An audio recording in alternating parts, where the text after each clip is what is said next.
Today, we're kicking off our annual series, Central Florida's Seen and Heard, this time with a focus on something that impacts all of us, transportation. In Central Florida, driving is how most people usually get around, and it's expensive. Last year, the Florida Turnpike says toll transactions brought in $1.3 billion. But there's also another cost, the cost of time. In quickly growing areas like the Four Corners, residents say daily detours are making their commutes more costly. Central Florida Public Media's Molly Duerig reports. Tear down the wall!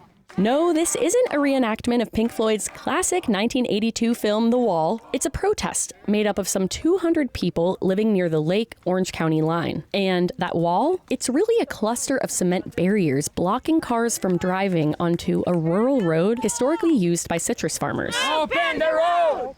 These protesters live in a community of sprawling planned developments in Lake County, just steps over the Orange County line. It's in the Four Corners, one of the fastest growing parts of Florida, where Lake, Orange, Osceola, and Polk counties all come together. Many residents say they moved here because of the proximity to Orlando and the promise of a new roadway network to connect Orange and Lake counties. Stop the lies, build the connector. Some say it's a promise that dates back to 2013, but years later, that roadway connection between Flemings Road and Sawgrass Bay Boulevard is still underway. Viridiana Glanton and her family moved here in 2023. Biggest reason we purchased because of the connector. Fed up with their bogged-down commute and decade-old promises of a new road, some residents decided to take matters into their own hands, using the unfinished roadway connection as a makeshift shortcut. Everybody was starting to take the shortcut because it is a paved road on the other side.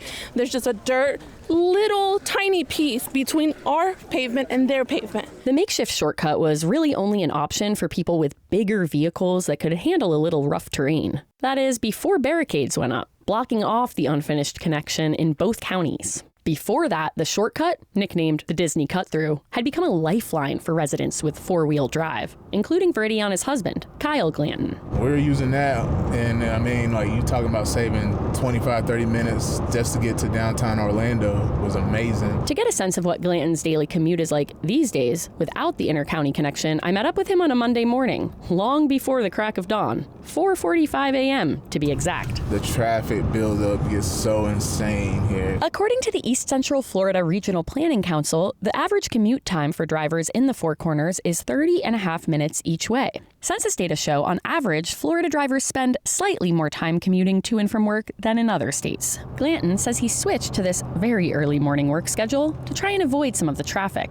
Even still, it takes him about an hour to get to where he works in East Orlando, about twice as long as Glanton says it would take with the pending roadway connection. A lot of my teammates, they want to see us go ahead and allow the road to be used in its current state. At least to local traffic, until the road can fully open in its finished form. But Orange County's Transportation Planning Division Manager, Brian Sanders, has concerns. That's problematic.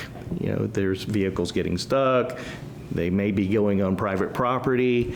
More vehicles are coming on to our road than structurally it can handle. Right now, a geotechnical consultant contracted by Orange County is analyzing how structurally stable Flemings Road is in its current form to see whether it could be safely reopened to local traffic. But in the meantime, without the connection in place, residents have other safety concerns. Okay, what if there's like an emergency? There's going to be a bottleneck. And surprise, surprise, we ran into an emergency. That's Lake County resident Esterling Lantigua, who says last fall, his 4-year-old daughter fell into the pool and nearly drowned. Fortunately, a relative knew CPR. But without the roadway connection, Lantigua says it took longer for emergency responders to arrive. Took a good 7 to 8 minutes until EMT arrived. And they even said it, they could have been here quicker. But as things stand right now, without the connector road, some neighborhoods in the Lantigua's larger development community have only one direct exit route. As far as access, if you look at it, the further back in you go, the less options you have to get out. That's Lake County Public Works Engineering Director Jeff Earhart, who says local governments also want to see road projects get done, but there's a big challenge. Other things that keep me up at night is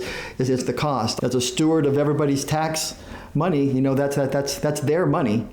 And with the cost of roads going up so much. According to the Federal Highway Administration, road construction costs rose to record-breaking heights in recent years, likely peaking in 2022, and remaining well above the general inflation rate reflected by the Consumer Price Index. I bid a project that came in at $2.5 million back in the early 2000s, and now it's up to $8 million. So that the numbers are just hard to believe. When I used to talk in hundreds of thousands, and now I'm talking in millions. That's where the role of developers comes into play, not only for this transportation project, but for hundreds of others in various stages across Central Florida. In many of those cases, developers fund road projects with transportation impact fees meant to help offset the costs of growth, like more traffic as more people move to the area. Here's Terry Scott, Lake County's Public Works Construction Manager. The need for the road isn't really there until the developer wants to develop the adjacent land and the land around it. So the developer drives that need. Often, developers also help drive the pace of road construction. In Orange County, developers can have projects approved in phases, paying impact fees as they go.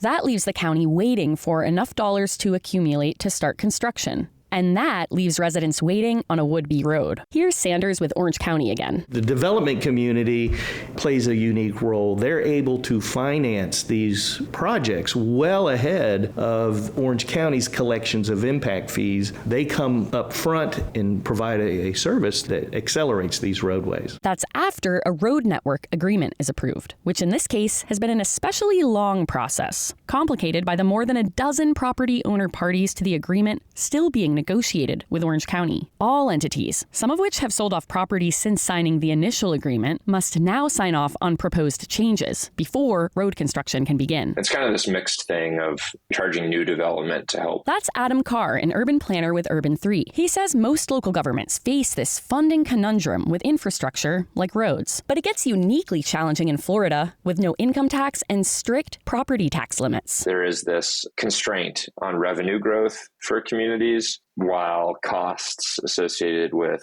maintenance and operations of infrastructure systems don't necessarily have that constraint. Especially given the rising cost of building roads, transportation impact fees paid by developers are critical for making road projects happen at all, including the connector road Glanton and his neighbors are waiting on now. Lake County's just about done with its section, but with Orange County still yet to start construction, Glanton's feeling apprehensive. It's going to just be the road to nowhere. Until the road is up and running, Glanton will be in for more of what he says is about 10 or 11 hours a week spent commuting. Originally, Glanton says he and his wife figured they'd want more children, but now they're leaning against it. And Glanton's lengthy early morning commute is a big reason why. I just don't see how we could do it. The traffic is a drag, but the biggest downside of Glanton's early morning commute, he barely ever gets to see his 4-year-old daughter, Kennedy, except for right now, for their daily video call shortly after he gets to work.